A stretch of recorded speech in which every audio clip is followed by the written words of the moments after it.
স্থগিত হওয়া রাজশাহী বিশ্ববিদ্যালয়ের কেন্দ্রীয় ছাত্র সংসদ নির্বাচন এবং হল সংসদ নির্বাচনের মনোনয়নপত্র বিতরণ কার্যক্রম পুনরায় শুরু হবে ২৪ আগস্ট। রাকসু হল সংসদ এবং সিনেটে ছাত্র প্রতিনিধি নির্বাচন ২০২৫-এর প্রধান নির্বাচন commissioner professor doctor Amjad Hossain এ তথ্য জানিয়েছেন। শিক্ষক, কর্মকর্তা এবং কর্মচারীদের লাগাতার ধর্মঘটের কারণে রাকসু নির্বাচন সংক্রান্ত কার্যক্রম বিঘ্নিত হচ্ছে বলে জানিয়েছেন সংশ্লিষ্টরা।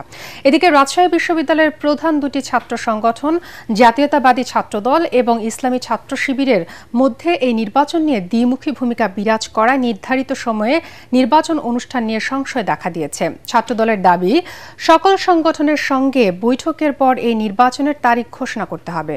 অন্যদিকে ছাত্র শিবির মনোনয়ন ফর্ম বিতরণের কাজ স্থগিত করায় উদ্বেগ প্রকাশ করেছে।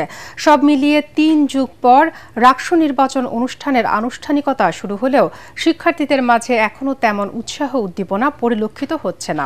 আগামী ১৫ সেপ্টেম্বর নির্বাচন অনুষ্ঠিত হবে বলে তফসিল ঘোষণা করা হয়।